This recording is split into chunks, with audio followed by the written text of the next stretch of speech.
네, 그럼 하나님의 말씀 함께 읽고 은혜 나누도록 하겠습니다.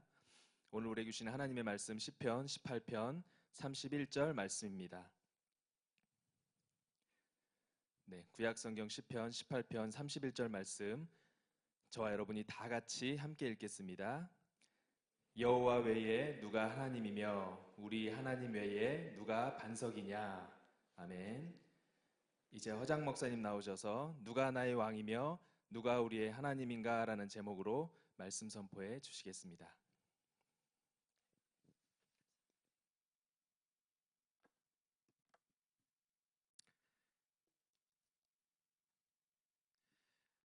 오늘 본문 시편의 말씀은 사무엘하 22장에 나오고 있는 다윗의 말년의 시와 거의 일치하는 그런 시편입니다.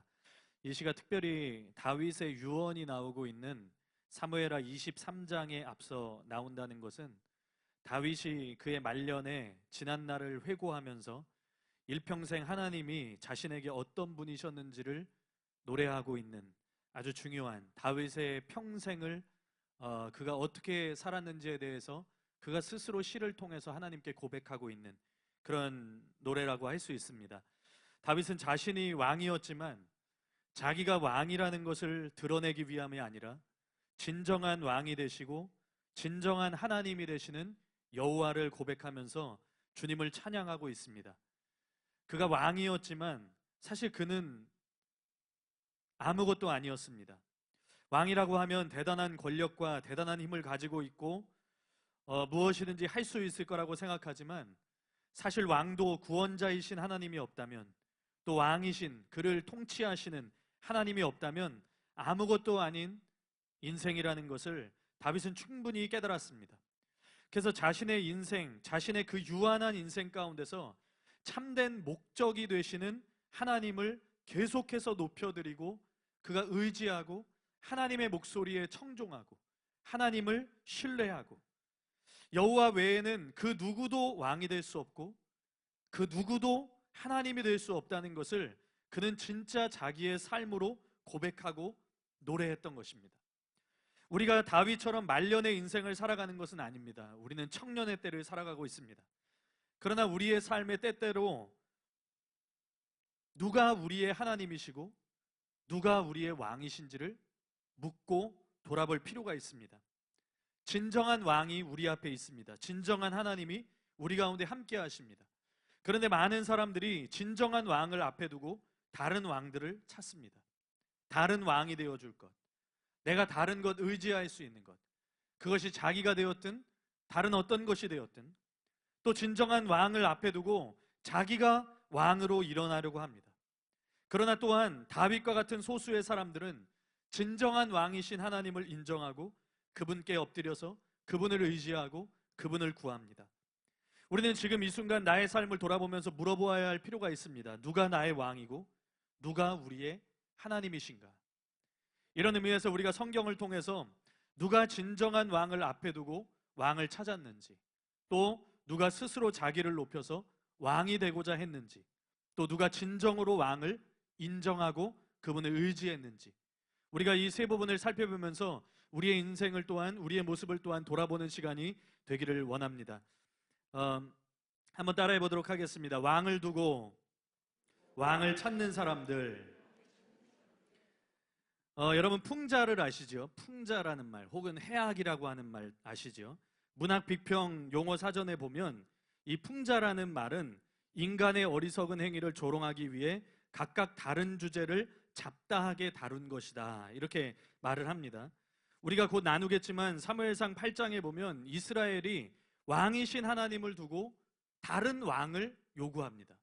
그러니까 하나님이 왕이 되시는데, 이스라엘 백성들 가운데 하나님은 언제나 왕이 되셨는데, 사무엘의 말씀에 보면, 사무엘상의 말씀에 보면 그들이 고대 근동의 다른 통치 체제, 왕으로서 그들이 이방 나라의 왕 같은 왕을 구하게 되죠. 그리고 그 뒤이어 나오는 9장에서 사울의 아버지 기스가 암나귀를 잃어버립니다. 암나귀들을 잃어버리고 사울에게 한 사환을 내리고 가서 이 암나귀들을 찾아오라고 시키게 되죠. 그런데 설교를 준비하던 중에 이런 글을 제가 보게 되었습니다. 예전에 한번 제가 소개했던 적이 예전에 서울에서 한 2년 전에, 한 3년 됐나? 2년 전에 제가 이 글에 대해서, 오늘 말씀은 그것과 조금 이제 비슷하게 흘러갑니다. 그 내용과 수요 예배 때 한번 나눈 적이 있었는데요. 이제 다음 시간부터 조금 이제 다른 내용들을 다루게 되는데, 오늘은 이제 그 내용과 비슷하게 나갑니다. 그 설교를 준비하던 중에 이런 글을 제가 보게 되었습니다. 나귀의 별명이 길잡이, 길 찾는 명수이다. 나귀의 별명이 그렇대. 이스라엘에서 나귀의 별명이 뭐냐면 길잡이래요. 그러니까 나귀를 통해서 길을 찾는다는 거예요. 특히나 암나귀는 길 찾는 명수라고 합니다. 길을 찾아오는데. 근데 지금 암나귀가 길을 잃은 거예요. 무슨 얘기인지 아시겠죠? 오랜 세월 사용하지 않던 길을 다시 더듬어야 할 경우 나귀를 풀어놓는다. 나귀는 용케도 그 길을 찾아 나선다. 이곳에서 유적지의 옛길을 더듬어 갈 때도 나귀를 활용한다. 길이 전혀 보이지 않는 것 같은 곳에서도 나귀는 아무데나 가지 않는다. 길인 곳, 또 길이었던 곳으로 발걸음을 옮긴다. 그런데 성경에 재미있는 대목이 나온다. 나귀를 잃어버린 사람의 이야기, 집을 잃어버린 나귀의 이야기가 사울의 이야기에 나온다. 상식적으로, 아주 일반적으로 길을 잃어버린 나귀는 없다. 무슨 일이 일어난 것일까? 성경 본문은 무엇을 말하고 있는 것일까? 성경 독자들은 물론이고 성경 속에 담겨져 있는 신랄한 시대 풍자와 해악도 느낄 수 있을 것이다. 나귀 찾아 헤매는 사울, 그의 이야기는 아래와 같다. 그런데 이 이야기의 결론은 나귀를 찾아다니다가 사무엘을 만나 왕으로 기름 부음을 받게 되었다는 것이다. 그런데 이 본문을 대하면서 성경 저자는 나귀 잃어버린 사건을 통해 사울이 살던 시대를 통렬하게 비평하는 느낌을 갖게 된다. 사울의 집안은 부유했다. 나귀 한 마리만 있어도 20년, 30년 전 시골 읍내에서 자동차 한 대 소유한 것만큼 대단한 것이었다. 그런데 암나귀 여러 마리를 갖고 있었다면 전혀 서민 가정이 아닌 것이다. 사울은 머슴을 데리고 나귀를 찾아다니고 있다. 그런데 나귀가 한 마리도 아니고 여러 마리가 동시에 길을 잃었다고 말한다. 게다가 암나귀들이 무리를 지어 사라졌다는 것이다. 이런 일은 사실이라면 정말 믿을 수 없는 사건이 벌어진 것이다. 나귀의 길을 인도하는 존재가 사람이 아니라 오히려 그 반대로 사람의 길을 안내하는 존재가 나귀이기 때문이다. 또 사람이 나귀의 말을 들어야 하는 것이 아니라 나귀가 사람의 말을 듣고 반응해야 한다. 그 반대의 일이 벌어진다면 그것은 진짜 큰 사건이다. 마치 원숭이가 나무에 떨어졌다는, 닭이 날아갔다는 식의 뉴스 이상의 것이다. 있을 수 없는 일, 일어날 수 없는 일이 벌어졌다. 그 당시에 신문이 있었다면 한 지면을 차지할 정도의 사건이었다. 그 상대가 사울이었다. 사울이 나귀를 찾아 헤맨다. 그러나 그는 나귀를 발견할 수 없었다. 결국 나귀는 자기 발로 집으로 돌아왔고 사울은 그 나귀를 찾아 이곳저곳을 헤매다가 사울을 만나 왕으로 기름 부음을 받았다. 암나귀들은 사울의 수고와 관계없이 찾게 된다. 나귀를 찾아 나선 사울은 사무엘을 만난다. 그리고 왕으로 기름 부음을 받는다. 이 이야기는 왕을 요구하는 이스라엘 시대에 벌어진 일이다. 백성들은 이스라엘의 목자이시며 왕이신 하나님을 버리고 스스로 인간 왕을 세워달라고 요구했다. 왕이 있는데도 왕이 없다고 판단했다. 길잡이 대신 하나님이 계시는데 길을 찾지 못하고 헤매고 있다. 이스라엘 백성들은 길이신 하나님을 두고 길을 찾아 헤매고 있었다. 왕이며 목자이시며 길잡이가 되시는 하나님을 두고도 왕을 찾아 길을 찾아 헤매고 있었던 것이다. 길잡이인 나귀가 길을 잃었다고 그 나귀를 찾아다니는 사울의 모습은 바로 이런 시대를 풍자한 것이다. 정말 말도 안 되는 일이 그 시대에 벌어지고 있었다고 성경 저자는 드러내고 있는 것이다. 백성들이 길을 두고 길을 잃고 헤매고 목자와 왕을 두고도 왕을 찾아 방황하고 있음에 대해 성경은 다중적으로 그런 현실을 빗대고 있는 것이다. 사울이 암나귀를 찾아 헤매는 이 이야기는 사실은 있을 수 없는, 어처구니 없는 사건이라는 것입니다. 왜냐하면 나귀 자체가 길잡이이고 길을 찾을 때 나귀를 풀어놓기 때문에, 특별히 암나귀는 길잡이의 명수인데 그런 나귀가 한 마리도 아니고 때로 그 나귀들을 잃어버렸다는 것, 그것을 찾아야 된다는 것, 이것이 얼마나 어리석고 어처구니 없는 일이겠습니까? 그런데 이 글을 쓴 저자는 왕을 두고 왕을 찾아 헤매는 이 백성들의 모습, 이스라엘 백성들의 모습이 이 어리석음과 같다는 거예요. 길잡이가 되신 하나님, 보호자가 되신 하나님, 그들의 길을 인도하신 하나님, 곧 왕이 되시는 하나님을 곁에 두고도 왕을 찾아서, 왕이 없다고 왕을 찾아서 헤매고 있는 이 백성들의 어리석음이 이와 같다는 것입니다. 왕을 두고도 왕이 없다고 왕을 찾는 사람들. 그러나 이것은 사무엘의 시대의 모습만이 아닙니다. 성경을 통해서 보면 이와 같은 모습이 많이 등장하고 있습니다. 우리는 대표적으로 세 부분만 살펴보고자 합니다. 첫 번째로 한번 따라해 보겠습니다. 기드온을 왕으로 삼고자 했던 사사시대. 사사기 8장 22절 말씀에 보면 그때 이스라엘 사람들이 기드온에게 이르되 당신이 우리를 미디안의 손에서 구원하셨으니 당신과 당신의 아들과 당신의 손자가 우리를 다스리소서 하는지라. 기드온은 이 시대에 그리스도인들에게 아주 존경을 받는 사사 가운데 한 명이죠. 그의 이야기는 우리가 어렸을 때부터 익히 들어왔던 어떤 영웅적인 서사 가운데 하나였고, 많은 사람들이 그가 사사로서 미디안의 대군을 무찌른 그런 이야기 우리가 익히 듣고 잘 알고 있을 겁니다. 그의 이야기는 이렇습니다. 미디안이 아말렉과 동방 사람들과 더불어서 이스라엘을 치러 와서 토지 소산을 멸하고 가축까지도 남기지 않았습니다. 미디안이 먹을 것을 남겨두지 않았기 때문에 이스라엘 자손의 궁핍함이 날이 갈수록 심해졌고, 그러기를 7년째 이스라엘 자손들이 여호와 앞에 부르짖기 시작합니다. 그래서 하나님께서 기드온을 불러서 이스라엘 자손을 미디안으로부터 구원하시는 그런 내용이 이 기드온의 서사에 담겨져 있습니다. 기드온이 거둔 승리는 이전 어느 사사들 못지않은 영광스러운 승리였죠. 대적들은 메뚜기의 그 많은 수와 같았고, 낙타는 해변의 모래와 같이 많았고, 근데 기드온은 그들을 요단 동편까지 추격하면서 그들의 왕을 쳐서 죽였습니다. 그러니까 우리는 이런 사사 기드온을 아주 높이 평가하곤 합니다. 우리는 그의 밝은 면만을 기억합니다. 그런데 성경은 사실 기드온의 어두운 면을 침묵하지 않고 드러내고 있지요.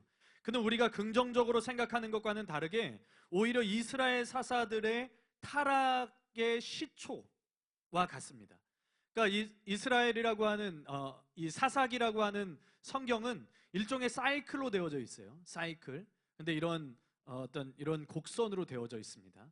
그래서 하나님이 그들을 사사를 통해서 구원하시는, 그들이 고난을 당하고 그들이 부르짖게 되고 하나님이 사사를 보내셔서 구원하시고, 근데 이 사이클이 점점 작아집니다. 축소된다는 거죠. 그리고 그 축소되는 것 가운데 가장 중간에 위치하고 있는 사사가 바로 기드온이에요. 그리고 기드온 때부터 시작되어서 그 마치 왕 때에 일어나는 폐해들이 그 사사기에도 일어나게 됩니다. 성읍을 자기 아들들과 자기의 손자들에게 성읍을 주고, 그들의 자기 이름으로 성읍을 짓고, 이런 일들이 일어나는 것이 사사기의 기드온을 기점으로 해서 일어나는 일들이에요. 그러니까 기드온이라고 하는 사람은 이스라엘 사사의 타락의 시초이고, 결국은 삼손으로서 그 사사의 타락이 극에 달한 것을 보여주죠. 보면 먼저 그는 하나님께서 일을 맡기실 때 즉각적으로 순종하지 않습니다. 우리가 기드온에 대한 이야기를 잘 생각해 보면 그는 즉각 순종하지 않아요. 하나님께서 그를 부르시고 이스라엘을 미디안의 손에서 네가 구원해라, 내가 너를 보냈다, 이런 말씀을 하시죠. 그런데 그가 이렇게 대답을 합니다. 사사기 6장 15절 말씀에 보면 오 주여, 내가 무엇으로 이스라엘을 구원하리이까? 보소서, 나의 집은 므낫세 중에 극히 약하고 나는 내 아버지 집에서 가장 작은 자니이다, 이렇게 고백을 합니다. 사람들은 이것이 기드온의 겸손의 표현이라고 생각해요. 그러나 이것은 겸손이 아니라 회피입니다. 그가 도망가고자 했던 거예요. 겸손은 하나님께서 맡기시는 일을 우리가 약하고 또 우리가 할 수 없기 때문에 회피하는 것이 아닙니다. 여러분 잘 생각해 보세요. 겸손이라고 하는 것은 의존성입니다. 내가 약함을 인정하는 거예요. 내가 작은 자라는 걸 인정하는 거예요. 그러나 하나님의 크심을 알기 때문에 하나님을 의존하는 게 겸손이에요. 그런데 기드온이 이 이야기를 했던 이유는 내가 약하고 나는 아버지 집 가운데 가장 작은 자이기 때문에 나는 회피하겠습니다. 나는 하고 싶지 않습니다. 나는 이 일을 할 수 없습니다. 그렇게 이야기하는 거예요. 그가 이렇게 말했던 것은 그가 가지고 있는 두려움 때문이었습니다. 하나님에 대한 신뢰와 믿음을 바탕으로 했던 것이 아니라 그가 가지고 있는 두려움이 이러한 반응을 보이게 했다는 거죠. 분명히 하나님은 그와 함께 하시겠다고 말씀하셨어요. 그럼에도 불구하고 그는 하나님께 계속해서 표징을 요구합니다. 그래서 하나님이 국이 부어진 고기와 무교병을 불이 나와서 사르는 것을 보여주시죠. 내가 너와 함께 한다는 것을 통해서. 또 한 번은 하나님께서 기드온에게 바알의 제단을 헐어라, 또 아세라의 그 곁에 있는 아세라상을 찍어라, 이렇게 하나님이 시키세요. 그런데 이 일을 하나님이 기드온에게 시키셨는데 기드온이 그의 종 10명과 함께 낮이 아니라 밤에 가서 행합니다. 밤에 가서 행해요. 사사기 6장 27절 말씀에 보면 이에 기드온이 종 10사람을 데리고 그의 아버지의 가문과 그 성읍 사람들을 두려워함으로 이 일을 감히 낮에 행하지 못하고 밤에 행하니라. 이뿐만이 아닙니다. 기드온이 이런 일을 행하고 여호와의 영이 기드온에게 임하셔서 나팔을 불 때에 아비에셀의 가문이 그를 따르고 사자들을 보낼 때 므낫세와 아셀과 스불론과 납달리 지파가 이제 무리들이 올라와서 우리도 기드온을 돕겠다, 당신을 돕겠다, 그 영접하고 따랐습니다. 그런데 이 모든 일, 하나님이 하신 일이죠. 하나님이 하신 이 모든 일을 보고도 우리가 잘 알고 있는 사건, 기드온이 양털을 2번이나 하나님께 내밀고 하나님을 시험하죠. 그래서 무엇을 뜻합니까? 두려움 때문에 하나님을 향한 믿음과 신뢰가 부족했다는 것을 뜻하는 거예요. 진짜 문제는 사실 미디안과의 전쟁 이후에 일어나게 됩니다. 기드온에게서 일종의 종교적인 부패 현상과 또 왕제도에서나 일어날 듯한 폐해가 시작되게 됩니다. 그는 왕이 되어달라는 그 이스라엘의 요구를 거절하기는 하죠. 그렇지만 탈취한 금 귀고리 등으로 에봇 하나를 만듭니다. 에봇을 만들어서 자기 성읍이었던 오브라에 두었어요. 그리고 이스라엘이 이것을 음란하게 위했다. 성경은 그렇게 기록하고 있죠. 그리고 아내를 많이 두었어요. 아들이 몇 명이었을까요? 기드온의 아들이 몇 명이었을까요? 70명이었습니다. 아들이 70명이나 되었고 첩과 그 소생도 함께 있었습니다. 이것은 왕정시대에나 있을 법한 일인 거예요. 여러분, 아합의 아들들의 수가 몇일까요? 아합의 아들들의 수 70입니다. 그러니까 왕정시대에 가장 부패했던 왕 중에 하나였던 그 아합의 아들들의 수와 같다는 거예요. 사사기에서 아들의 숫자 혹은 자기가 소유했던 것들에 대한 거, 이것은 하나님이 내려주신 축복과 관련된 것이 아니라 왕정시대에나 있을 법한 그런 폐해들, 부패들이 나타났던 것들을 보여주는 모습이에요. 그런데 이것이 기드온 때의 시작입니다. 이에 대해서 니디치라고 하는 학자가 이렇게 썼습니다. 성경 속의 모든 위대한 인물들은 그들 나름대로의 결점을 가지고 있었고 실수를 범하곤 했다. 저자가 이 장에서 결론 내리는 방식은 기드온이 가지고 있던 단점들이 왕조가 필요하다는 것을 보여주는 실패한 리더라는 관점과 정반대 입장을 제시해준다. 이게 무슨 말이냐 하면 결국 성경은 하나님이 통치하시는 신정국가 이외에 사람들이 원했던 왕정제도의 당위성을 반대하고 있었다는 거예요. 이걸 원한 것이 아니라는 거예요. 여러분, 이스라엘은 하나님이 택하실 때부터 왕정국가가 아닙니다. 하나님은 그들 가운데 왕을 세우려고 하지 않으셨어요. 하나님이 친히 왕이 되시는 신정국가가 이스라엘이었습니다. 이스라엘이라고 하는 말 자체가 그런 뜻이에요. 하나님을 상대하는 자들, 하나님의 백성들, 하나님이 통치하시는 자들. 그런데 누군가 왕이 되고자 했을 때 어떤 부정적인 일들이 일어나게 되는지에 대해서 기드온이 사사였을 때 그것이 처음으로 보여지게 된다는 거예요. 그래서 사사기는 왕이 필요하다는 것을 보여주는 것이 아니라 왕이신 하나님이 계심에도 불구하고 왕을 두고, 그분을 두고 왕을 찾는 어리석음을 오히려 반대하고 있는, 정반대의 입장을 취하고 있다고 쓰고 있는 거예요. 여러분, 성경을 잘 읽다 보면 이스라엘은 심지어 왕을 원한 정도가 아닙니다. 그들은 대대로 자신들을 다스릴 왕조를 원했어요. 기드온이 위대했기 때문에 당신이 우리를 당신 살아있는 동안에 우리를 다스려 주십시오 이렇게 이야기한 것이 아니라 성경에 보면 당신과 그리고 당신의 대를 이어서 당신의 아들과 당신의 손자가 우리를 다스리소서. 이 말은 그들이 기드온만 왕이 되기를 원했던 것이 아니라 기드온을 통해서 이제는 우리가 하나님께 통치를 받는 자들이 아니라 하나님이 통치하시는, 하나님이 왕이 되시는 신정국가가 아니라 고대 근동의 다른 이방 나라들과 마찬가지로 왕조를 세워서 우리를 다스려 주십시오 이렇게 이야기했다는 거예요. 물론 기드온이 여러분 알고 있겠지만 이것을 거절합니다. 그런데 그의 행보를 보면 거절인데 거절이 아니에요. 거절은 했는데 거절이 아니에요. 그의 아들 중에 하나가 이름이 무엇입니까? 아비멜렉이에요. 내 아버지는 왕이시다 이런 뜻이죠. 그러니까 이것을 거절했는데 실제로는 거절이 아니에요. 앞서 말씀드린 것처럼 에봇을 만들어서 오브라에 두었고 그것을 음란하게 섬기는 것에 대해서 내버려 두었다기보다는 더 오히려 조장했다라고 보는 것이 더 낫죠.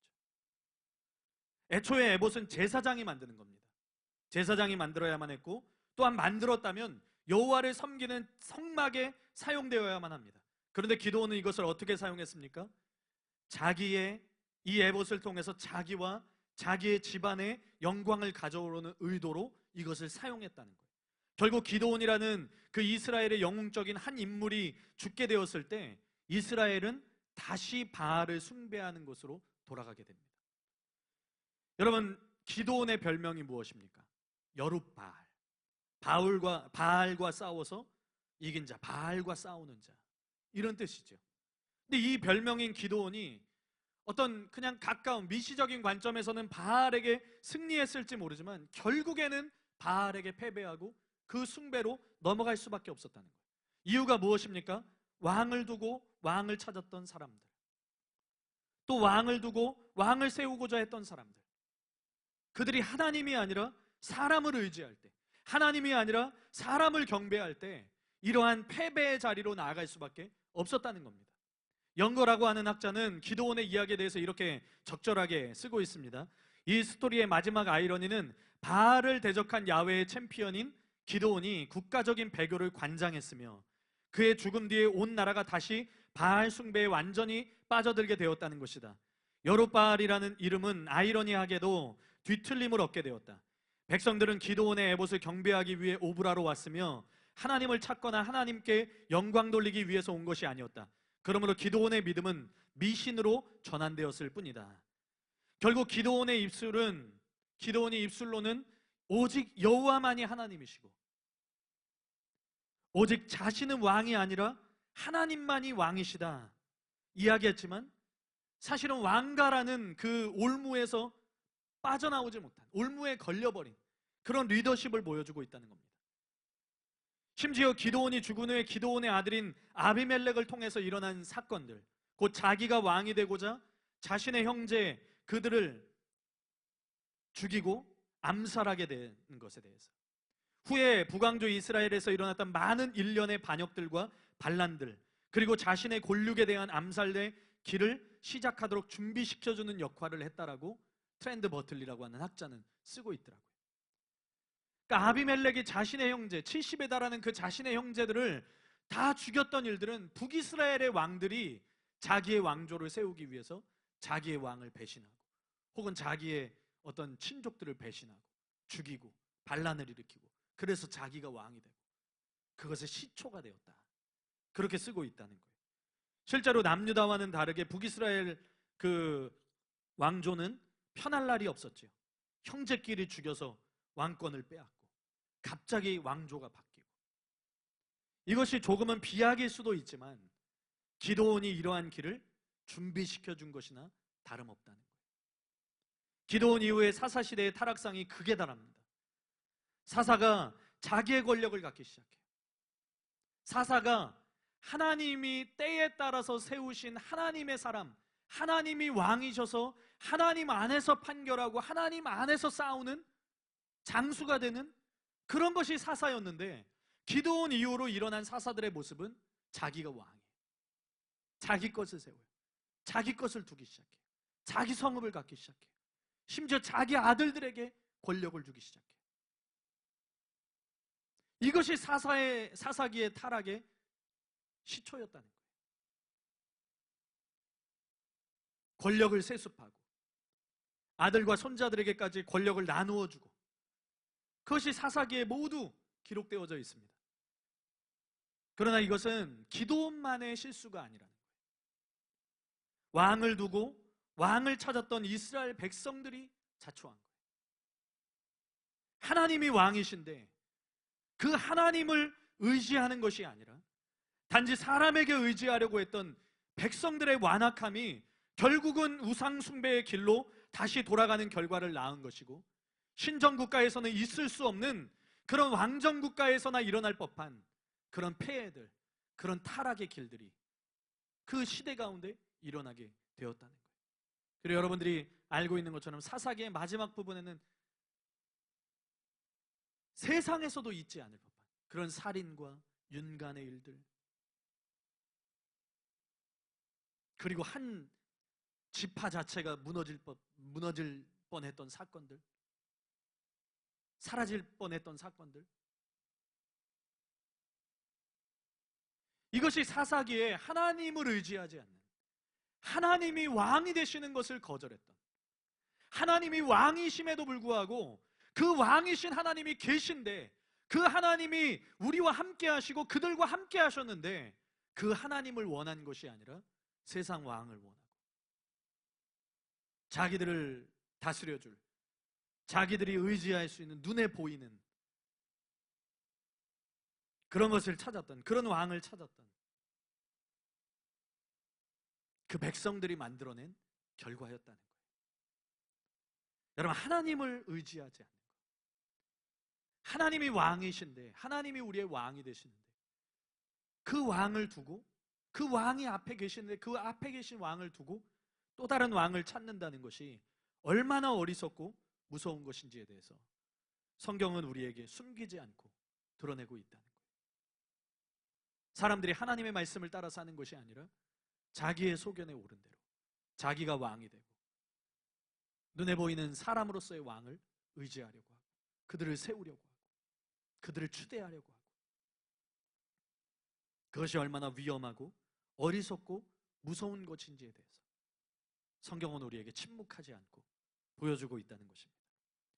두 번째로 한번 따라해 보겠습니다. 사무엘에게 왕을 달라고 구하는 백성들. 사무엘상 8장 4절과 5절 말씀에 보면 이스라엘 모든 장로가 모여 라마에 있는 사무엘에게 나아가서 그에게 이르되 보소서, 당신은 늙고 당신의 아들들은 당신의 행위를 따르지 아니하니 모든 나라와 같이 우리에게 왕을 세워 우리를 다스리게 하소서 한지라. 이스라엘은 사무엘에게 모든 나라와 같이 왕을 요구했습니다.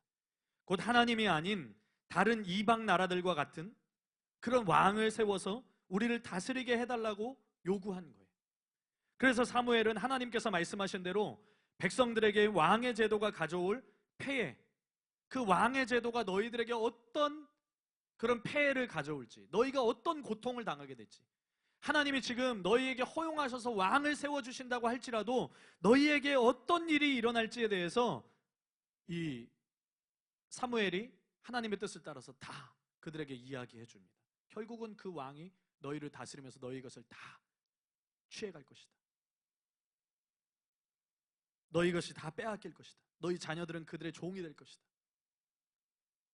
그러나 백성들은 이 말에 아랑곳하지 않고 이렇게 반응합니다. 사무엘상 8장 19절에서 20절 말씀해 보면 백성이 사무엘의 말 듣기를 거절하여 이르되 아니로소이다. 우리도 우리의 왕이 있어야 하리니 우리도 다른 나라들 같이 되어 우리의 왕이 우리를 다스리며 우리 앞에 나가서 우리의 싸움을 싸워야 할 것이니이다 하는지라. 백성들의 반응은 사무엘이 권면하는 것을 듣기를 거절하고 어떻게든지 왕을 달라 요구합니다. 그때 하나님께서 그들이 원한다면 그들의 말을 들어 그들의 왕을 세워주어라. 그들이 원하기 때문이라. 이 하나님의 온전하신 뜻이 아닙니다. 우리는 하나님의 선하시고 기뻐하시고 온전하신 뜻이 무엇인지를 분별하고 그것을 행하면서 나아가야 돼요. 이스라엘이 다른 이방 나라들과 같은 왕을 세우고 왕정국가가 되는 것은 하나님의 선하시고 기뻐하시고 온전하신 뜻이 아니었습니다. 이스라엘은 하나님이 다스리시는 나라가 되는 게 하나님의 뜻이었어요. 그것은 단지 그들이 원했기 때문에 하나님이 허락하신 것뿐이었습니다. 사무엘상 8장 7절 말씀에 보면 여호와께서 사무엘에게 이르시되 백성이 내게 한 말을 다 들으라. 이는 그들이 너를 버림이 아니요 나를 버려 자기들의 왕이 되지 못하게 함이니라. 그만큼 왕이신 하나님을 두고 왕을 구하고 왕을 찾는 백성들의 모습을 하나님이 완악하게 보셨다. 그렇다면 하나님께서 왜 이토록 이스라엘이 왕정국가가 되는 것을 반대하셨을까요? 바베킷이라고 하는 분이 이 왕정국가를 반대할 수밖에 없었던 그 이유에 대해서 이렇게 쓰고 있습니다. 짧게만 제가 보면, 왜 하나님은 이스라엘 백성들이 요구하는 왕권 정치를 완강히 반대하셨는가? 왜냐하면 이스라엘 백성이 하나님의 통치로부터 벗어나 인간 정부 체제로 바꾸면 사단이 그 속에 합법적으로 들어올 수 있기 때문이다. 이스라엘은 하나님의 원수가 활동할 수 있는 합법적 발판을 제공함으로써 아담의 타락으로 생겨난 거대한 악의 세력을 막아줄 하나님의 보호를 스스로 포기하는 셈이 되는 것이다. 신권 정치에서 왕권 정치로 바뀌자마자 이스라엘은 급속하게 쇠퇴했다. 물론 우리가 보면 하나님을 왕으로 인정했던 왕들이 있어요. 그들의 시대에는 하나님이 이스라엘을 부강하게 하시죠. 그게 다윗이 대표적인 인물이고, 다윗이 단순히 잘 다스린 왕이었기 때문이 아니라 그가 왕이 아니었기 때문에 하나님이 그로 하여금 그 나라를 부강하게 하셨던 거예요. 왜냐하면 그 시대는 다윗이 왕이 아니라 실제로는 하나님이 왕이셨기 때문에, 실제로는 왕권인 것 같지만 실제로는 신권이었기 때문에, 왕정이 아니라 신정국가를 다윗은 만들었기 때문에, 그래서 하나님이 그들을 쇠퇴하지 않고 하나님이 그들을 부강하게 하신 거예요. 그런데 전체적인 역사를 보면 결국은 쇠퇴하여 무너지게 되죠.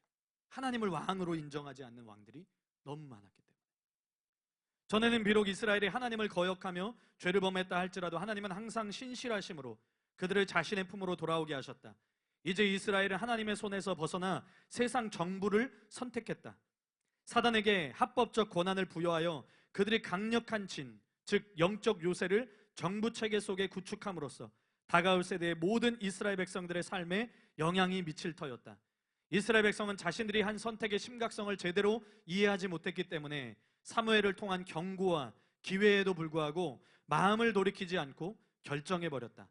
그들이 하나님의 말씀을 거절함으로써 하나님은 뒤로 물러서시고 사단의 합법적인 접근이 허용되었다.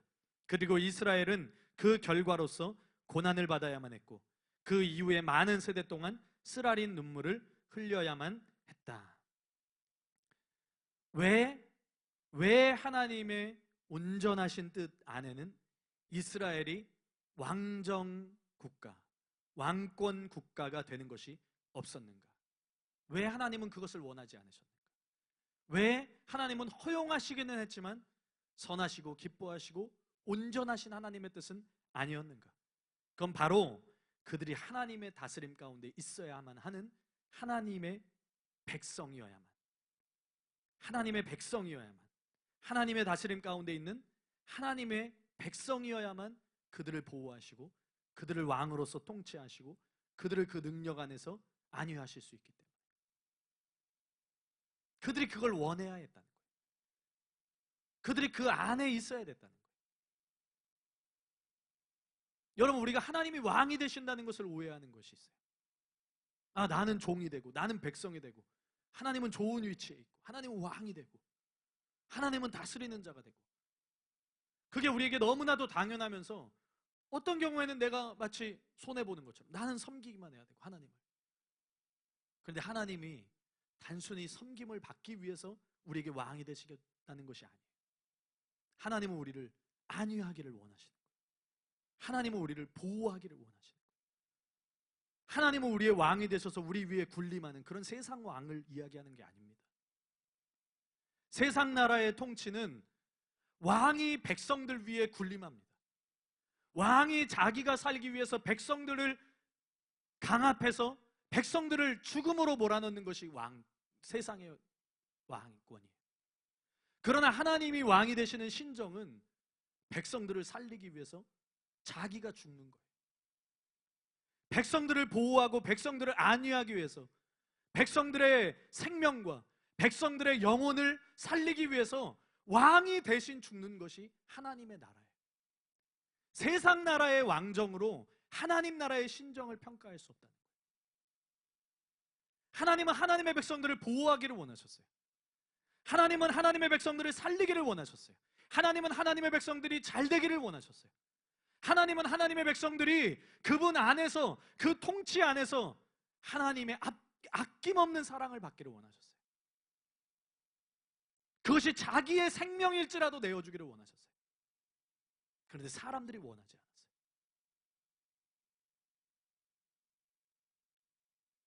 하나님의 역사 가운데 거하는 많은 사람들의 이야기가 성경에 나오지만 또한 성경은 그로부터 벗어났던 그 역사도 절대로 숨기지 않습니다. 그들이 어떤 결과를 맛봤고 그 전자들은 또 어떤 결과를 맛보았는지 성경은 우리에게 다 보여주고 있는 거예요.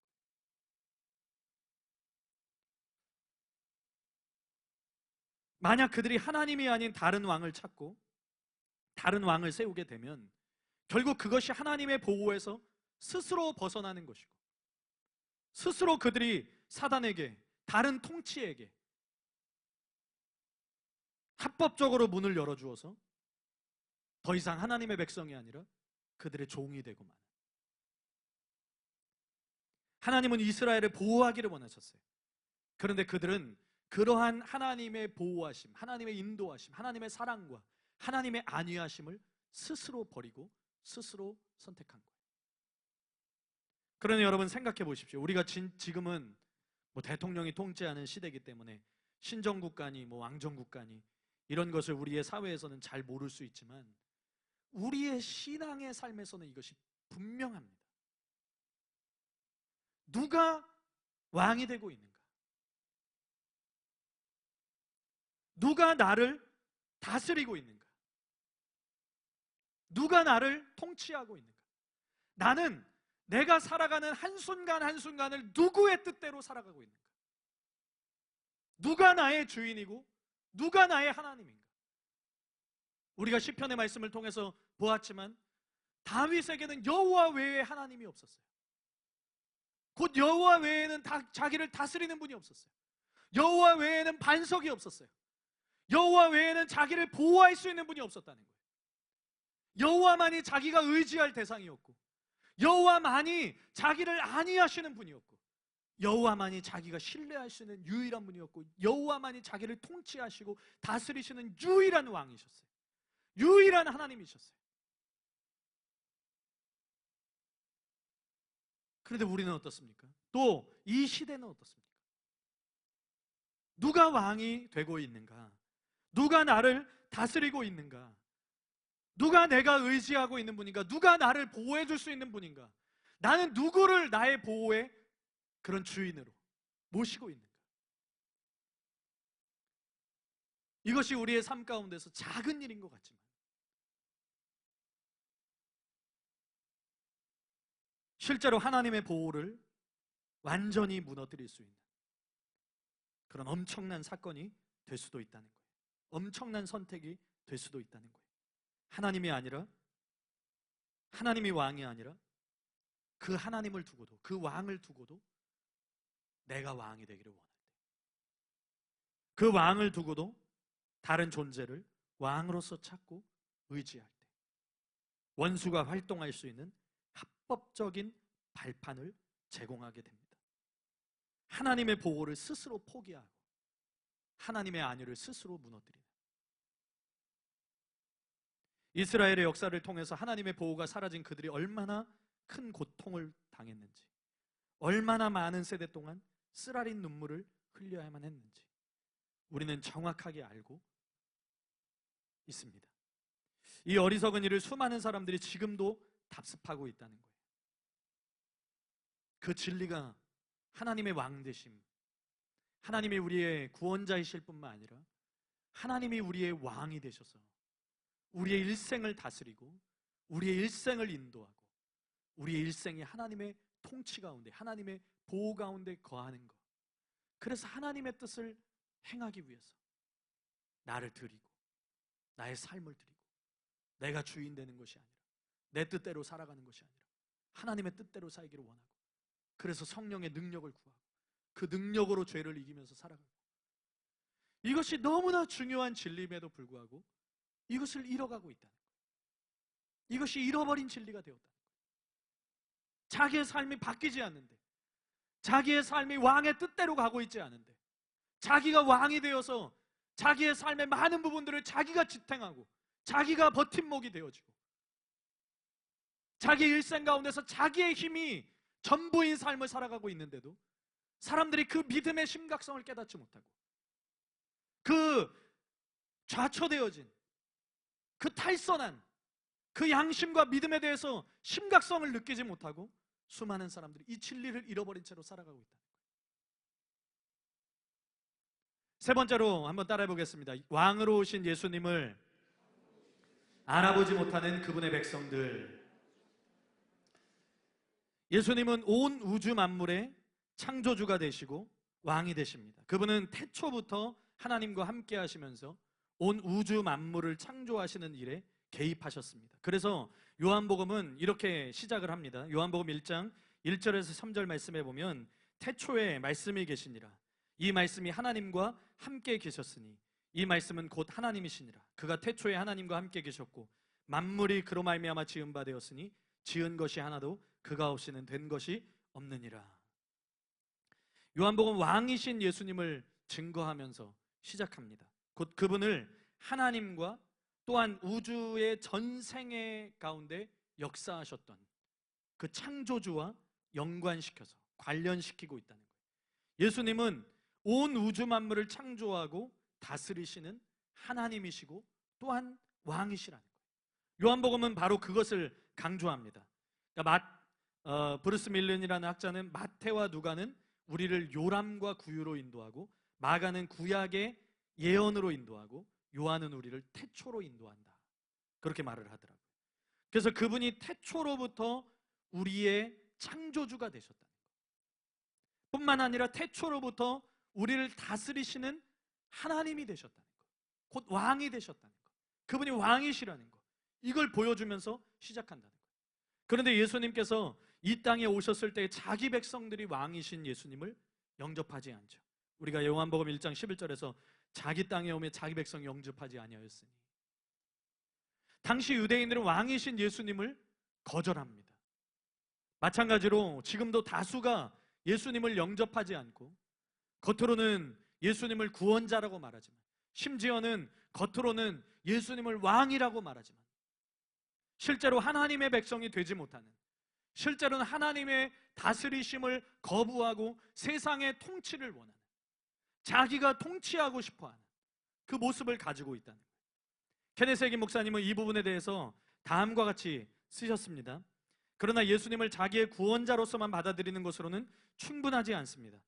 당신은 그분을 당신의 삶의 주인으로 인정해야만 합니다. 그 이유는 분명합니다.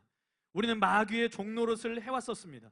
우리는 마귀의 나라, 마귀의 왕국에 속했었습니다. 이제 우리는 그 나라를 떠나서 하나님의 나라로 왔으며 귀화한 시민이 되었습니다. 그러나 이렇게 하기 전에 우리는 이전의 모국에 대하여 절대적으로 무조건적인 단절을 선언하고 소위 말해서 새로운 모국에 충성할 것을 서약해야만 합니다. 그래서 우리는 우리의 지적인 삶은 물론 우리의 심령의 새로운 통치자로서 예수님을 주님으로 고백해야 합니다.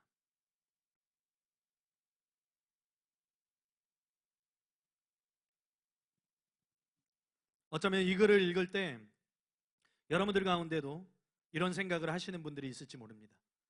당연한 얘기 아닌가? 맞습니다. 당연한 이야기죠. 예수님을 왕으로 받아들이는 것. 그래서 우리가 새로운 모국인, 우리가 이전에는 죄에 속했지만, 이전에는 세상 나라에 속했지만, 우리가 이전에는 마귀에게 종노릇 했지만, 이제는 새로운 하나님의 나라에, 새로운 나의 나라인 하나님의 나라,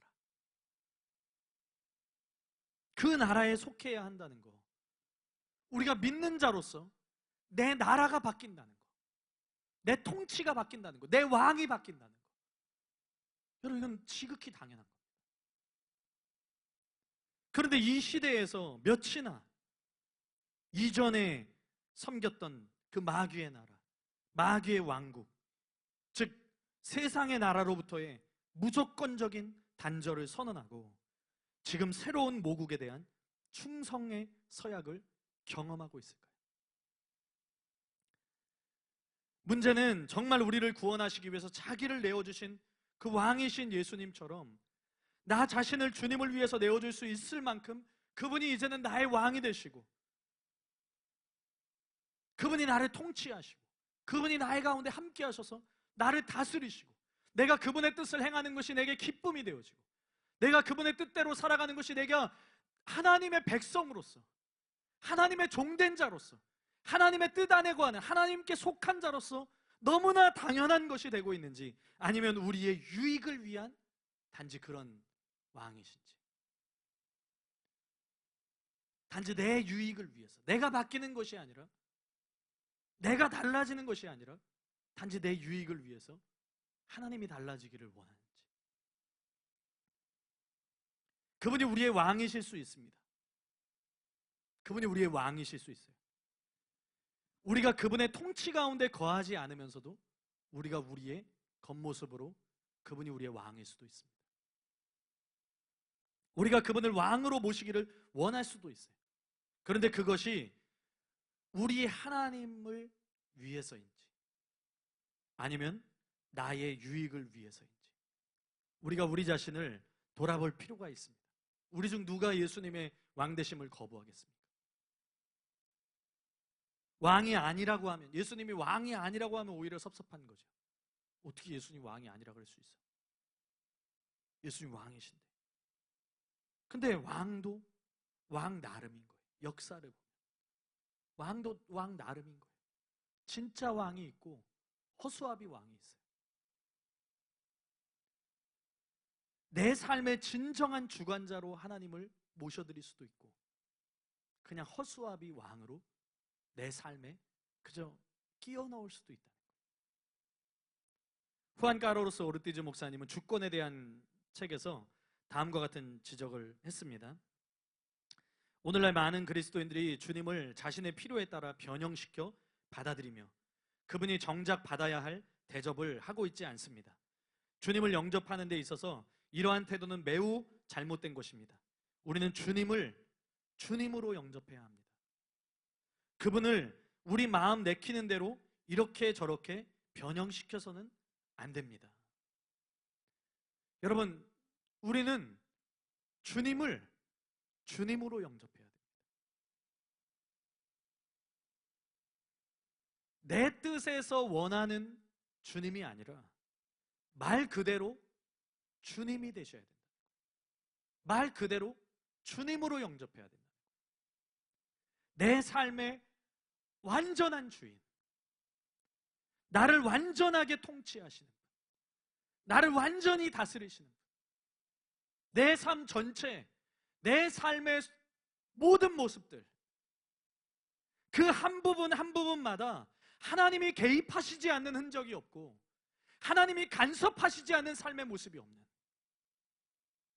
하나님의 뜻이 내 삶이 되어지고 하나님의 원하시는 것이 내 뜻이 되어지고 나를 이끌어가는 것이 되어지고, 그래서 그 주님을 너무나 당연하지만 주님으로 받아들이는 거예요. 주님으로 영접하는 거예요. 그분이 왕이시다 고백하는 것 정도가 아니라 하나님이 나의 왕입니다, 우리가 자주 고백하는 것처럼 그렇게 고백하는 것 정도가 아니라 그분을 진짜 나의 삶의 주인으로, 실제로 나를 다 내어드리고 실제로 내가 그분께 속하게 되는 것, 내 존재와 내 삶이 그분 안에 있고 그분께 속하게 되고, 그것이 그분을 주님으로, 그분을 왕으로 진짜 내 삶을 드릴 만큼 나를 위하여 살지 않고 나를 위하여 죽지 않고 그분을 위하여 살고 그분을 위하여 죽고 온전히 그분의 것이 되어지는 거예요.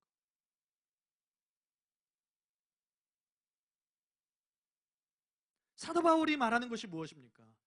우리 중 누구든지 자기를 위하여 사는 자가 없고 자기를 위하여 죽는 자도 없나니,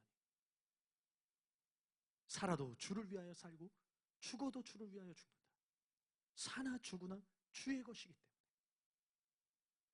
전 거기서 집중해야 되는 것 중에 하나가 무엇입니까? 우리 중 누구든지 자기를 위하여 사는 자가 없다. 자기를 위하여 죽는 자도 없다. 누구든지라는 거예요. 믿는 자라면 누구든지 자기를 위해서 살지 않는다는 거예요. 믿는 자라면 누구든지 자기를 위해서 죽지 않는다는 거예요.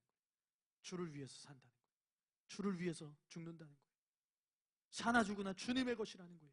주님의 통치 가운데 있다는 거예요. 주님이 왕이시라는 거예요. 주님의 뜻을 행한다는 거예요. 주님이 자기를 지탱하시는 분이시라는 거예요.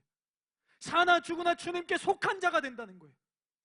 벗어나지 않는다는 거예요. 누구든지 여기 있는 누구든지, 예수님을 믿는다고 하는 누구든지, 그게 진짜입니다. 그게 진짜인 겁니다.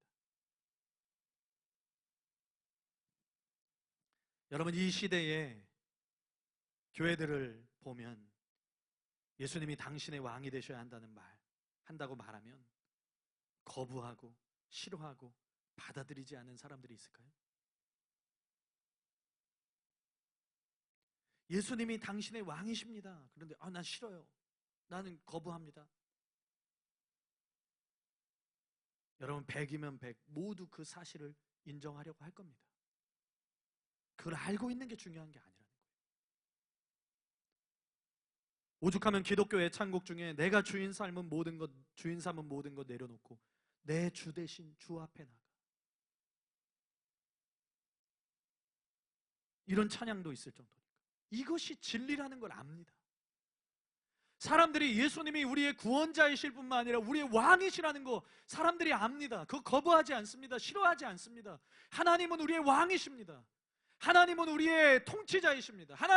예수님은 하나님이시며 우리의 임금이십니다. 우리를 통치하시고 우리를 다스리셔야만 합니다. 그러면 사람들은 그걸 알아요. 그 진리라는 걸 압니다.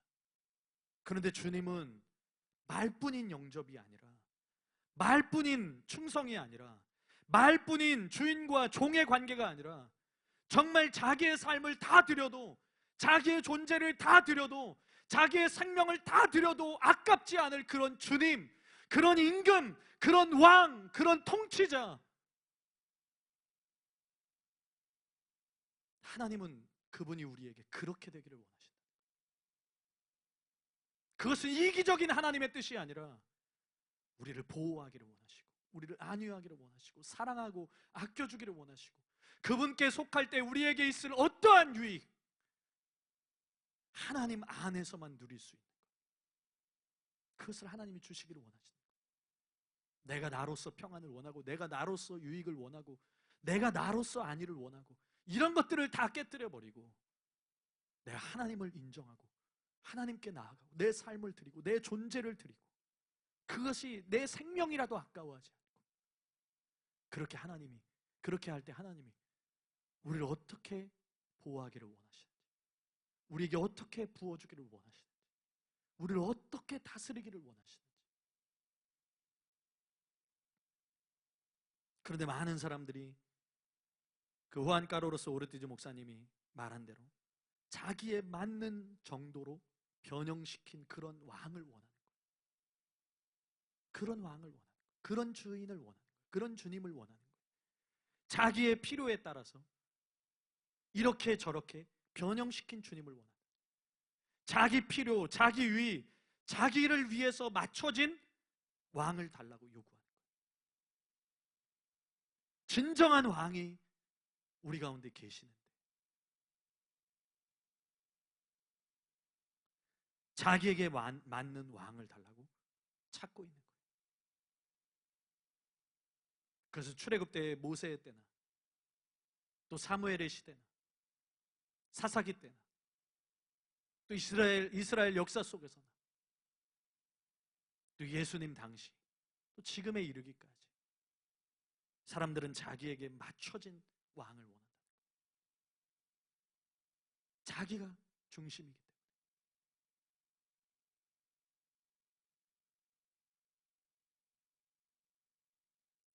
여러분, 요한복음에도 보면 예수님을 왕으로 추대하고자 했던 사람들이 있습니다. 예수님을 왕으로, 이 요한복음의 전체적인 줄기가 예수님을 왕으로 영접하는 것에 대해서 나오고 있는데, 그런데 왕으로 영접하지 않는 사람들에 대해서 성경이 쓰고 있는데, 왕으로 영접하려고 했던 사람들이 있었어요. 예수님을 임금 삼고자 했던 사람들이 있었어요. 요한복음 6장 14절 15절 말씀해 보면 그 사람들이 예수께서 행하신 이 표적을 보고 말하되 이는 참으로 세상에 오실 그 선지자라 하더라. 그러므로 예수께서 그들이 와서 자기를 억지로 붙들어 왕으로 삼으려는 줄 아시고 다시 혼자 산으로 떠나 가시니라. 여기 보면 유대인들 가운데 예수님을 바로 그 선지자로 인정했다. 그 선지자로 인정하고 임금을 억지로 예수님을 붙들어서 임금으로 삼고자 했던 사람들이 있었다는 거예요. 여기서 그 선지자는 모세가 신명기에서 예언한 메시아를 말하고 있습니다. 신명기 18장 15절 말씀해 보면 내 하나님 여호와께서 너희 가운데 내 형제 중에서 너를 위하여 나와 같은 선지자 하나를 일으키시리니 너희는 그의 말을 들을지니라. 이들이 예수님을 메시아로 인정했다는 거예요. 그리고 예수님을 임금으로 삼고자 했다는 거예요. 왕으로 추대하려고 했다는 거예요. 그러면 좋은 반응인 것 같죠? 좋은 것 같죠? 예수님을 거부하고 받아들이지 않는 수많은 유대인들 가운데서 어쨌든 그분을 메시아로 인정했어요. 그 선지자로 인정했어요. 또 임금으로 삼으려고 했던 사람들을 보면서 예수님이 기뻐해야 되는 거 아니에요? 예수님 기쁘셔야 되는, 이 시대에도 이런 하나님의 뜻을 아는 백성들이 있구나. 그런데 예수님은 그들이 예수님 자신을 억지로 붙들어 임금 삼으려는 줄 아시고 그 자리를 피해서 혼자 산으로 떠나가셨다고 기록하죠. 여기서 떠나가셨다는 산으로 도망가셨다, 이런 뜻입니다. 왕으로 오신 예수님이 왜 왕으로 삼으려는 자들을 스스로 거부하고 도망하시고 피하셨을까요? 요한복음 6장 14절에서 요한이 그 사람들의 말을 빌려 그 선지자라는 말을 쓴 것은 우연이 아닙니다. 지금 이 예수님을 따르는 무리들은 정말 모세와 같은 선지자, 그래서 자신들의 낙원을 회복시켜줄 메시아가 예수님이라고 본 거예요. 마치 황무지에서 만나를 먹었던 것처럼, 그 사막 가운데서 만나를 내려서 먹은 것처럼 지금 예수님이 그들에게 오병이어의 기적을 행하신 거예요. 오병이어의 기적 사건 이후에 나오는 얘기죠. 오병이어의 사건을 기적을 행하신 거예요. 정말 모세가 행한 일처럼 아무것도 없는 그 황무지에서 먹을 게 내렸어요. 먹을 게 생겨났어요. 정말 모세가 행한 일들을 예수님이 행하고 있다고 믿은 거예요. 그런데 그것이 좋은 의도가 아니었습니다. 그들의 마음에 계산이 되기 시작하는 거예요. 계산이 되기 시작. 이 사람이 우리 왕이 되면, 이 사람이 우리의 통치자가 되고 우리를 다스리게 되면 적어도 우리 처자식이 굶지는 않겠다. 적어도 부에 대한 걱정은 없겠다. 저 사람을 임금 삼으면 적어도 우리가 먹을 것에 대한 걱정은 없겠다. 예수님이 그들의 마음을 아셨어요. 자기 유익 때문이라는 거. 사람으로서의 유익, 세상에서 얻을 수 있는 유익 때문이라는 거. 요한복음 6장 26절 말씀해 보면 너희가 나를 찾는 것은 표적을 본 까닭이 아니요 떡을 먹고 배부른 까닭이로다. 이들에게는 단지 자기들을 위한 왕이 필요한 거예요. 예수님이 필요했던 게 아니에요. 예수님이 필요했던 것이 아니라 자기가 필요했던 거예요. 사실은 하나님을 중심으로 해석되어진 것이 아니라 나를 중심으로 해석되어진 왕이었어요. 경제적인 풍요, 명예, 성공지향, 조금 고지식한 사람들은 로마로부터의 정치적인 해방, 정치적인 자유, 거기서 더 고지식한 사람들은 강자가 군림하지 않고 약자가 피해보지 않는 사회, 정의로운 사회 구현. 말은 다 좋아요. 그런데 결국 모두 다 이 땅에 대한 것이고 모두 다 자기중심적인 거예요. 하나님이 도대체 우리에게 뭘 원하시는지, 하나님은 우리에게 어떤 왕이 되기를 원하시는지, 하나님은 우리가 어떤 왕으로 그분을 모시기를 원하셨는지, 그것이 중요한 것이 아니라 자기가 만든 왕의 틀 속에, 자기가 만들어 놓은 왕의 틀 속에 하나님을, 예수님을 끼워 맞추려고 하는 거예요. 지금 이 시대를 살아가고 있는 신자들 역시 예수님을 왕으로 영접해야 된다는 사실을 다 압니다. 예수님을 임금 삼으려고 한다는 거예요. 예수님을 억지로 붙들어서 지금 임금 삼으려고 한다는 거예요. 그런데 예수님은 그들에게서 도망하고 계십니다. 예수님은 그들을 피해서 산으로 올라가십니다. 예수님은 그들에게 왕이 되어주기를 원하지 않으십니다. 왜 그렇습니까? 그들이 원하는 왕은 예수님이 아니기 때문이에요. 그들이 원하는 왕은 진짜 예수님은 아니기 때문이에요. 여러분, 이 시대에 수많은 사람들이 예수님이 왕이라고 고백하는데도 불구하고 예수님을 왕으로 영접하는 것이 왜 이 시대 가운데 잃어버린 진리가 되어서 우리가 외쳐야만 하고 우리가 가르쳐야만 하고 우리가 전해야만 하는 진리가 되었습니까?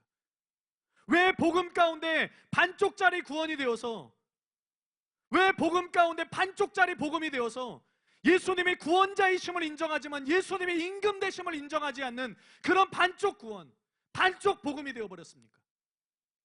그들이 단지 예수님이 행하신, 그들이 먹고 배부른 것으로 예수님을 섬기려고 하기 때문에, 그들이 먹고 배부른 것으로 예수님을 따르려고 하기 때문에, 우리가 가지는 유익, 우리가 가지는 나에 대한 것, 나 중심적인 것, 하나님이 중심이 아니라, 하나님이 진짜 왕이 되시는 것이 아니라 내 유익, 내 중심, 그래서 내가 사실은 왕이고 내가 얻는 것들이 왕이 되어지고,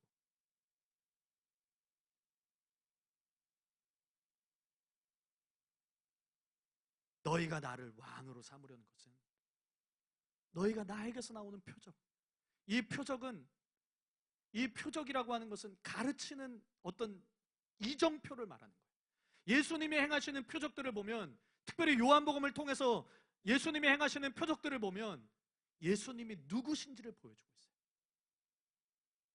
오병이어의 기적을 통해서 나는 생명의 떡이니, 나사로를 살리는 것을 통해서 내가 생명이다, 내가 부활이다. 예수님 자신을 증거하고 있는 거예요. 그래서 표적이라고 말씀하시는 거예요. 그래서 이정표라고 말씀하시는 거예요. 너희가 나를 왕으로 세우려는 것은 나를 향하고 있는 이 표적 때문이 아니라 너희는 실제로 이 겉으로 드러나는 너희가 먹고 배부른 것, 너희가 유익을 얻은 것, 너 중심적인 것, 네가 얻은 거, 네가 잘 사는 거, 네가 먹고 사는 거, 그냥 세상적으로 눈에 보이는 거, 성공하는 거, 명예로운 거, 그것 이상은 아니다. 너희는 진짜를 보지 못하고 있다. 그래서 예수님은 그런 자들에게서 피하시는 거예요. 그런 자들에게서 도망하시는 거예요. 여러분, 예수님이 우리의 왕이 되신다는 것은 예수님을 이렇게 저렇게 변형시켜서 내가 원하는 왕을 세우는 게 아닙니다. 내가 그분을 위해서 변형되는 거예요. 내가 그분을 위해서 변화되는 거예요. 그분을 이렇게 저렇게 맞추는 게 아니라 내가 주님을 위해서 달라지는 거예요. 내가 주님을 위해서 바뀌는 거예요. 내가 그분을 위해서 완전히 비워지는 거예요. 자기를 위해서 사느냐, 하나님을 위해서 사느냐, 하나님이 왕이신가, 누가 우리의 왕이시고 누가 나의 진정한 하나님이신가는 내가 누구를 위해서 살고 있는가를 보면 돼요. 자기를 위해서 살면서 하나님이 왕이시라고 하는 것과 진짜 하나님을 위해서 살면서 하나님은 나의 왕이십니다 하는 것, 그건 완전히 다른 겁니다. 정말 중요한 삶의 질문. 내가 예수님을 왕으로 삼고자 하는 것은 누구를 위한 겁니까? 예수님은 왜 왕이 되셔야 됩니까? 예수님은 왜 임금이셔야만 합니까? 예수님은 왜 주인이셔야 됩니까? 누구를 위해서입니까? 나를 위해서인가? 하나님을 위해서인가? 내가 정말 하나님을 사랑하고 정말 주님을 위해서 존재하기 위해서, 내가 주님께 속한 자가 되기 위해서, 그분이 내 왕이 되시기를 원해서 나를 진짜 다스려 주시고 그분의 뜻이 내 삶이 되는 거, 그분의 뜻이 내 존재가 되는 거, 그것이 진짜 왕이신 하나님을 영접한 사람들의 모습입니다. 그러면 내가 나를 위하지 않아도, 내가 나를 위하지 않아도 그 왕이 백성들을 위합니다. 내가 내 유익을 구하지 않아도 그 왕이 백성들의 유익이 무엇인지 압니다. 내가 나를 위해 살지 않아도 하나님을 위해서 살면 하나님에 속한 자는, 하나님께 속한 자는 하나님 자신이 그들을 책임지시는 거예요. 그것이 왕과 백성, 신랑과 신부, 남편과 아내의 관계, 하나님과 우리의 관계라는 거예요. 교회와 하나님의 관계라는 거예요. 이것이 그분의 나라입니다. 이것이 그분의 나라예요. 세상 나라와는 다른 겁니다. 세상 나라와 같지 않은 겁니다. 그분은 우리 위에 군림하시지 않습니다. 그분은 우리를 사랑하십니다. 그분은 우리를 아끼십니다. 그분은 우리를 위하십니다.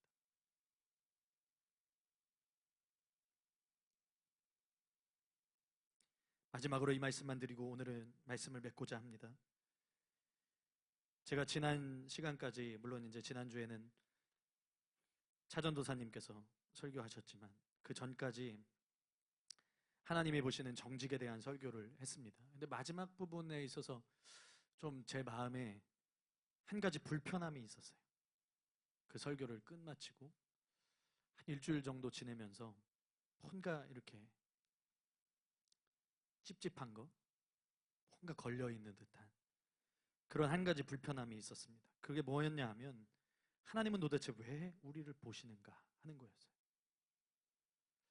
하나님 도대체 왜 우리를 보시는가? 여호와의 눈은 온 땅을 감찰하고 계시기 때문에 우리가 여호와 보시기에 정직하게 행해야 됩니다. 그런데 우리가 자칫 오해할 수 있는 게 있다는 거예요. 여호와의 눈이 우리를 보고 계시기 때문에 우리가 여호와 앞에서 정직하게 행하고 우리가 그분을 경외하고 그분을 두려워할 줄 아는 것이 필요하지만, 왜 하나님이 우리를 보고 계시는가에 대해서 우리가 정확하게 알아야 됩니다. 하나님이 단지 우리를 보시면서 우리에게 죄가 있는지를 살피시고 우리를 정죄하고자 우리를 보고 계시는 분이신가? 설교의 전체적인 이야기가 그렇게 흘러간 거예요. 그래서 제 마음에 좀 이것이 걸리는 거예요. 물론 우리가 정직하게 살아야 되고 하나님 보시기에 정직해야 되고 하나님을 의식하면서 내가 죄를 짓지 않고 하나님 앞에서 살아가고 이런 것들이 중요합니다. 하나님이 공의로우신 분이기 때문에. 그렇지만 우리가, 여러분들이 아직 결혼하지 않은 분들이 다수기 때문에 우리가 제가 자녀들을 낳고 이렇게 보면 제가 자녀들을 가끔 이렇게 쳐다보고 있을 때가 있어요. 그냥 왜 볼까요? 여러분들의 아버지, 어머니가 여러분들을 왜 본다고 생각하세요? 내 자녀에게 어떤 문제가 있는지를 보고 저걸 어떻게 체벌하고 훈육해서 저걸 고칠까? 이런 눈으로 볼까요? 그런 목적으로 그들이 뭘 잘못할지를 주시한다. 뭘 잘못할지를 주시하고 죄가 하나라도 발견되면 너 딱 걸렸어. 이런 게 아닙니다. 그들을 바라보는 목적 가운데 하나는, 물론 자녀가 잘못되기를 원하지 않기 때문이지만, 부모가 자녀를 바라보고 감찰하고 살피는 진짜 목적은 내 자녀의 필요가 무엇인지를 알고 싶기 때문이에요. 그것은 다른 말로 하면 내 자녀를 헤아리고 싶기 때문에, 헤아리기 위해서라는 거예요. 제가 그 설교를 하면서 이거를 어쩌면 놓쳤구나, 이런 생각이 들더라고요. 하나님의 눈은 공의로우시기 때문에 우리가 그분의 눈을 의식하고 정직하게 살아가야 되는 것도 맞아요. 그런데 하나님의 눈의 역할은 우리의 죄를 찾아내서 어떻게든 우리를 정죄하고 우리에게 벌 주고 우리에게 진노하고 너 안 바뀌면 큰일 나. 단순히 그게 목적이 아니라는 거예요. 하나님이 우리를 보시는 목적은 부모가 자기 자녀를 향하여서 눈을 들고 그들을 헤아리듯이, 또 진정한 왕이 그 백성들을 바라보고 그 백성들의 필요를 위해서 헤아리듯이 또한 우리를 헤아리기 위한 것이라. 그래서 시편 11편 4절 말씀에 보면 이렇게 나옵니다. 중요한 부분만 읽어보면 그의 눈이 인생을 통촉하시고 그의 안목이 그들을 감찰하시도다. 왜 보고 계십니까? 단순히 우리의 죄악을 찾기 위한 것이 아닙니다. 너 죄 한 번만 지어봐라, 내가 다 보고 있어. 이런 것이 아닙니다. 하나님은 감시자가 아니에요. 하나님은 감시하시는 분이 아닙니다. 하나님이 우리를 살피시는 이유는 우리를 통촉하시기 위함이다. 성경은 그렇게 말합니다. 통촉이 무엇입니까? 그들의 형편을 깊이 헤아리기 위해서 살피는 거예요. 그들을 살펴보는 거예요. 진짜로. 내 자녀의 형편을 깊이 헤아리고 살피는 것, 내 백성들의 형편을 깊이 헤아리고 살피는 것, 이게 하나님의 눈이 우리를 보시는 진짜 목적입니다. 물론 말씀드린 대로 하나님 경외해야 돼요. 하나님 앞에 우리가 두렵고 떨리는 마음으로 살아가야 돼요. 이 균형이 필요하다는 거예요. 하나님 보시기에 정직하게 행하는 것 당연한 거예요. 그런데 하나님의 눈이 우리를 향하시는 목적은 단지 우리를 정죄하시기 위한 것이 아니라, 우리를 힘들게 하시는 것이 아니라, 감시자가 되기 위해 돼서 우리를 감시하고 죄 짓나 안 짓나 그런 뾰족한 눈으로만 보시는 것이 아니라 우리를 깊이 헤아려서 살피기 위해서 보신다는 거예요. 이게 무엇을 의미합니까? 여러분이 여러분 자신을 위하지 않아도 하나님이 여러분들을 위하십니다. 내가 하나님을 위하면 하나님은 당연히 그 백성, 그 자녀, 그분의 아내, 그분의 신부를 헤아리고 살피시고 통촉하시는 분이라는 거예요. 이 사실로 인해서 제 마음의 불편함이 다 해소가 되었습니다. 오히려 제 마음이 하나님의 눈으로 인해서 뜨거워졌습니다. 하나님이 나를 보고 계신다는 것으로 인해서 제 심령에 뜨거움이 임했습니다. 이것이 하나님의 나라예요. 이것이 하나님의 나라예요. 세상 나라와 같지 않습니다. 내가 나를 위해서 살지 않아도 그분의 통치가 그분을 향하는 자들을 위하게 되어져 있어요. 통촉하게 되어져 있어요. 그분의 선하신 뜻 안에서 그 백성을 깊이 헤아려서 깊이 살펴보시고 그들의 필요를 위하시고 그 백성을 위해서 자기를 아낌없이 주시는 분.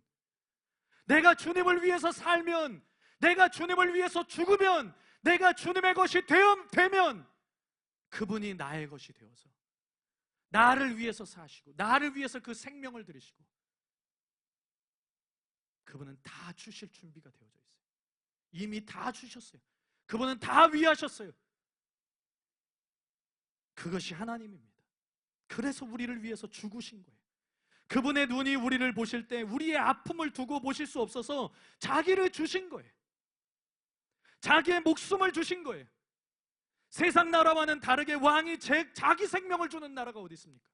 왕이 자기 생명을 주어서 백성을 살리는 나라가 어디 있습니까? 그게 하나님 나라입니다. 여러분들을 위하는 것이 유익한 것이 아닙니다. 하나님을 위함으로 나는 하나님께 위함을 받습니다. 하나님께 깊이 헤아림을 받습니다. 하나님께 깊이 살피심을 받습니다. 다윗이 고백할 때 저는 오해가 풀렸어요. 하나님, 나를 살피시고 나를 돌아보셔서 내게 어떤 죄가 있는지를 보시고, 저는 단순히 그게 하나님 나를 보셔서 내 안에 있는 죄를 하나님 밝히 볼 수 있게 해주십시오, 단지 그것만이라고 생각했어요. 그런데 그것이 아니에요. 다윗이 자기에게 하나님이 살펴주시기를 원한 것은 그것에 대한 것도 있지만, 하나님 나를 살펴서 내 형편을 아시는 주님, 내가 얼마나 부족하고 내가 왕이지만 얼마나 연약하고 하나님 없이 살 수 없는 존재인지, 하나님이 나를 위하시지 않으면 내가 얼마나 부족하고 연약한 존재인지, 하나님이 나를 깊이 통촉하시지 않으면, 하나님이 나를 깊이 위하시지 않으면, 하나님이 나를 깊이 헤아려 살피시지 않으면 내가 어떤 존재인지 하나님 나로 살펴 알게 해주십시오. 또다시 알게 해주십시오. 내가 그걸 알고 있지만, 내가 볼 때에 나는 그걸 알고 있지만 하나님 나로 더 알게 해주십시오. 내가 더 깨닫게 해주십시오.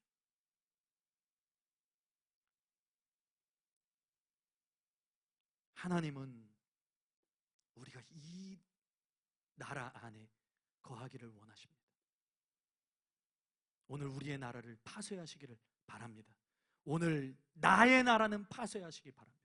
나를 위해서 살았고 나를 위해서 죽었던 그 삶을 이제는 파쇄하시기 바랍니다.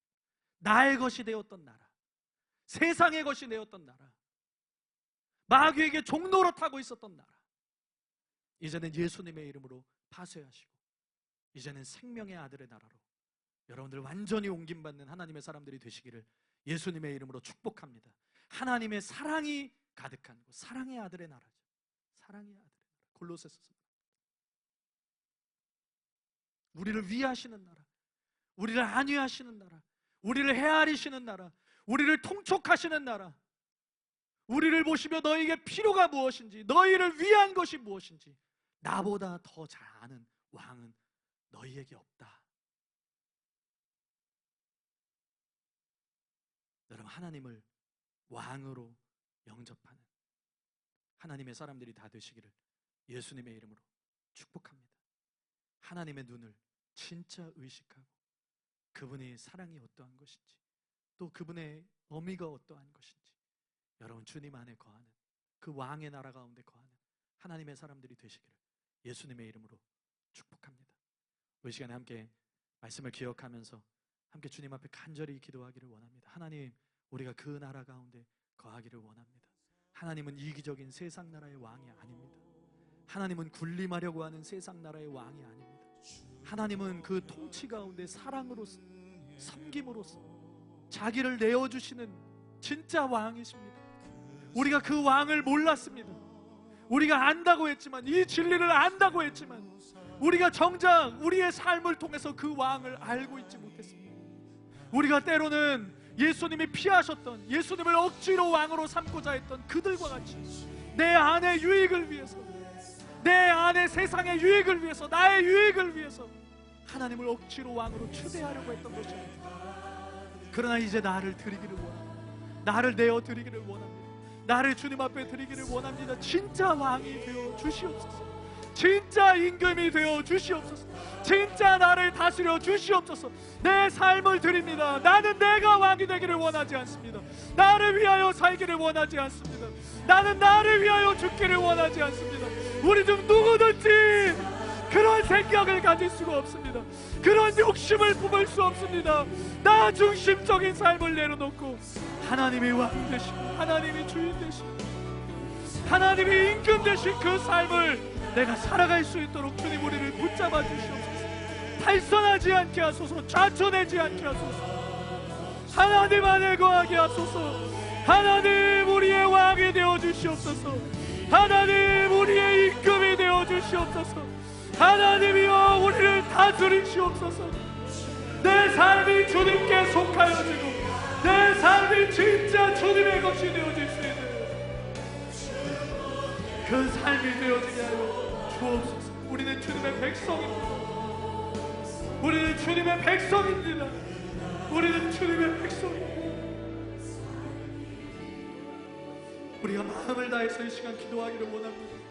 우리가 마음을 다해서 주님 앞에 간절한 마음으로 기도하기를 원합니다.